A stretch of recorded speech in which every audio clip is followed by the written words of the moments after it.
So you're in the market for a player's iron, a forged iron, want that really good look, you want that control, that playability, yet maybe you want a little bit of technology thrown in there as well, maybe just to help you out on those missed hits.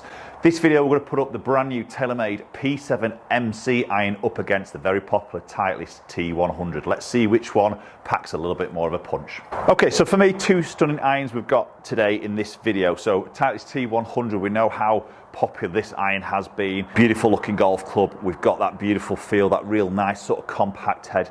And they're very similar with this brand new TaylorMade that has just launched. I've just done a full review video, so you can go and check that out for more in-depth around this sort of head. But both of these irons, really, when you listen to what the manufacturers are saying, is they're both offering that tour-inspired shape, that thin top line, slim sole for that turf interaction. It's all around feel, it's all around consistency, it's all around sort of workability of that golf ball. But maybe one club and these, which we're going to talk about in this video, might just have the edge with a little bit more technology, just to help you out on maybe those miss hits that when they creep in.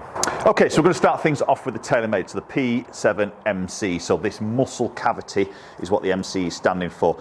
Clearly a beautiful looking golf club. It's very that tour inspired. We're going to use that word that manufacturers using, that compact head, heel to toe, slimish top line, does sit very, very nicely behind that golf ball. Looks a very quality golf club.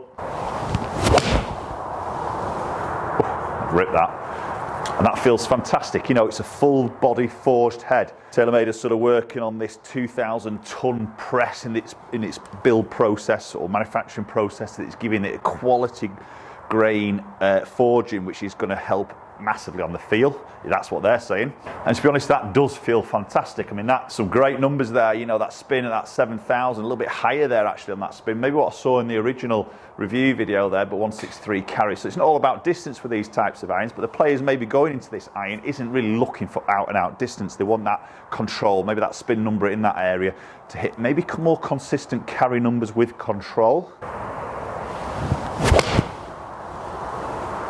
Okay, and that's flown quite nice and nice and straight, but that wasn't perfect. Touch low in the club face on that shot, but only maybe losing about 4 yards there, so that's not bad at all, is it? Just losing a little bit of yardage. But really, talk about technology in these irons, there's not a huge amount they can do, because it starts getting very sort of slim, a very small cavity. You haven't got areas where you can really sort of pack maybe hollow bodies, other sort of substances in there really to help on that sort of ball speed. But then again, it's not really trying to get that ball speed massively high, is it?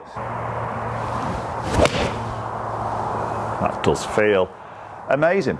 Does feel extremely good. Soft sound is very sort of, it's not clicky, doesn't feel fast off the face.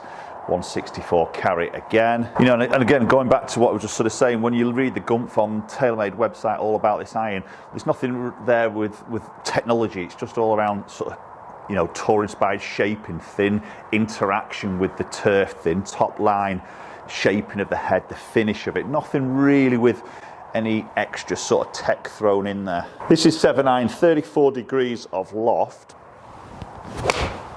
Oh, again, that's a touch low. Feeling that today. You probably see my breath coming out. It's about -1 here today in Penrith. It's pretty cold. Just feeling that little finger stinger, as they call it. Okay, so there's a TaylorMade P7MC iron. Let's see if that T100 from Titleist has anything to offer above and beyond this iron. Right, so T100 from Titleist. Again, 7-iron, again, 34 degrees of loft, so exactly the same on the lofting. Shaft's the same, length's the same, lies the same. Just a little bit leaky out to the right on that shot. Again, feels good off that club face. Now, let's just have a little look and comparison of the head shapes, the size in the heads between these two irons. So, pop them down into sort of that playing position. Do you know what? I think the blade length, if I just pop these side by side exactly. Yep, so look at the shaded area, the grooves, even that depth of that toe polish or satin sort of finish looks exactly the same between those two irons. Maybe if anything, the TaylorMade MC just looks a little bit deeper in the height of the face in comparison to maybe that Titleist one there. Maybe a little bit more rounded on the toe of the Titleist. It's a very similar offset, very similar top line. And again, we're seeing those words that we use from the brands of that tour-inspired look, that tour shaping, that thin sort of sole and sort of chamfered to help with that turf interaction. Very similar process to what they're talking about. Again, we can see on that shot there, you know, very similar number around that 164 mark. So I don't think we're obviously going to see any differences of distance. You know, at the end of the day, we've got that 34 degree, we've got that forged head. Ooh, just pulled that one a fraction. But again, that was a touch low in the club face. Now with this T100, it has just got that maybe something extra, that little bit of technology, whether you can call it the word technology here, but basically they've got some tungsten inside the head on the T100. We don't see that in that 7MC. So the tungsten split into the toe and the heel. So obviously that helps to create a little bit more weight in the toe and the heel, which creates a little bit of stability, a little bit mass in those areas. So maybe if you just get those slight miss hits, it creates a little bit less twisting and just keeping a little bit of energy back into that golf ball. So maybe that uses the word then forgiveness a little bit, as much as you can use that word in this type of iron, this size of the iron. But it's something that's just offered above and beyond what we can see in that, maybe that TaylorMade. And that's heel. And that looks to be flowing the same. This will be an interesting one with the numbers there. Looking at ball speed, it doesn't look any different there. Spin staying the same, 165. So possibly that might be just where this, for me, just has a little bit of an edge over the potential of that TaylorMade with really what is just a forged solid piece of material. Just leak that one a tiny bit out there, but again it feels superb off that club face. I think for me, just maybe, you know, my buying process would be definitely on the looks. It's got to look good, and I think both these irons look incredible down by that golf ball.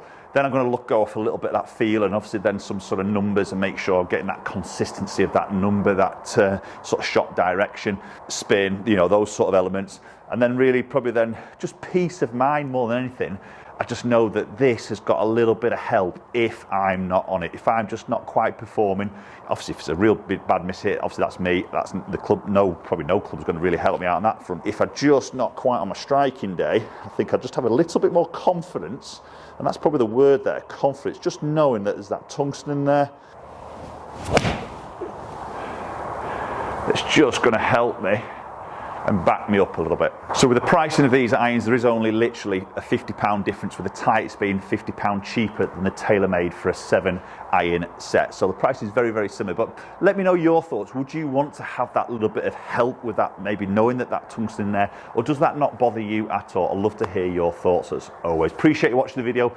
If you've enjoyed it, please hit that like button. I very much appreciate it. Nearly 80% of my viewers are not subscribed. So if you're one of them, I'd love it if you could just hit that subscribe button. Let's grow the audience a little bit more. Appreciate your support as always, and hopefully catch up with you all very soon.